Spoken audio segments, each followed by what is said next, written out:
வணக்கங்க. இன்றைக்கி நம்ம ஒரு சூப்பரான வீடு விலைக்கு கொண்டு வந்திருக்குங்க. வீட்டு பார்த்தீங்கன்னா எலிவேஷனெல்லாம் பார்த்தீங்கன்னா சூப்பராக கொடுத்துருக்குறாங்க. 4 சென்ட்டில் கிழக்க பார்த்த மாதிரி வீடுங்க.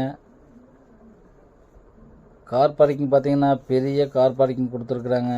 கார் பார்க்கிங் அளவு பார்த்தீங்கன்னா 16க்கு 17 பெரிய கார் பார்க்கிங் கொடுத்துருக்குறாங்க. வால் டைல்ஸ் கீழ் டைல்ஸ் பண்ண குவாலிட்டியான டைல்ஸ் கொடுத்துருக்குறாங்க. நிலத்தொட்டி இருக்குதுங்க. போர் வசதி இருக்குது. அவுட்ரு பாத்ரூம் இருக்குதுங்க. ஜன்னல் நிலக்கதவு எல்லாமே தேக்கிலேயே தாங்க கொடுத்துருக்குறாங்க.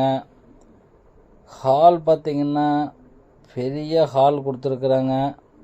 ஹாலோட சைஸ் பார்த்திங்கன்னா 16க்கு 21 பெரிய ஹால் கொடுத்துருக்குறாங்க.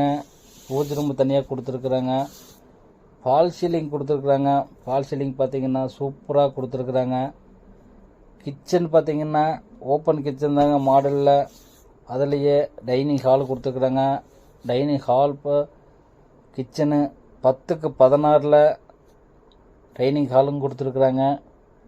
கபோர்டு ஒர்க்கெல்லாம் பார்த்திங்கன்னா கபோர்டு ஒர்க்கு டிவி ஸ்டாண்டு எல்லாமே உட்டுலேயே கொடுத்துருக்குறாங்க.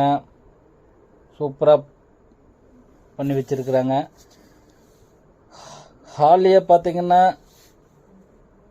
ஸ்டெப்பு வந்துடுங்க. ஸ்டெப்பு பார்த்திங்கன்னா உள்ளேயே சூப்பராக கொடுத்துருக்குறாங்க. பெட்ரூம் அளவு பார்த்திங்கன்னா 10க்கு 16 டபுள் பெட்ரூமுங்க. டபுள் பெட்ரூம்லேயுமே 10க்கு 16 சைஸில் கொடுத்துருக்காங்க. ரெண்டுலேயுமே அட்டாச்சு கொடுத்துருக்குறாங்க. நம்ம சேனலில் முதல்ல பார்க்குறவங்களா இருந்தால் லைக் பண்ணுங்கள், ஷேர் பண்ணுங்கள், சப்ஸ்கிரைப் பண்ணுங்கள். ஹாலுங்கிற ஆப்ஷன் பெல் பட்டனு கிளிக் பண்ணுங்கள். இந்த வீடு எங்கே அமைஞ்சிருக்குன்னு பார்த்தீங்கன்னா நம்ம பாண்டிய நகர்லேருந்து வாய்ப்பாளையம் செல்லும் வழியில் அம்மன் நகரில் தாங்க இந்த வீடு அமைஞ்சிருக்குதுங்க. இந்த வீடு முழுக்க செங்கல் கட்டின வீடு தாங்க. ஃபுல் டீட்டெயில் வேணுமுன்னா இந்த ஸ்க்ரீனில் தெரிகிற நம்பருக்கு கான்டாக்ட் பண்ணுங்கள். நம்ம திருப்பூர் பகுதியுள்ள சுற்றி பகுதியுள்ள அனைத்து ஊர்களிலும் நம்ம வீடு போட்டுக்கிறோங்க. நம்ம வீடு வாங்குறோம்னு நினைக்கிறவங்களுக்கு, நம்ம உறவினருக்கு அனைவருக்கும் யூஸ்ஃபுல்லாக இருக்குங்க. இந்த ஸ்க்ரீனில் தெரிகிற நம்பருக்கு கான்டாக்ட் பண்ணுங்கள்.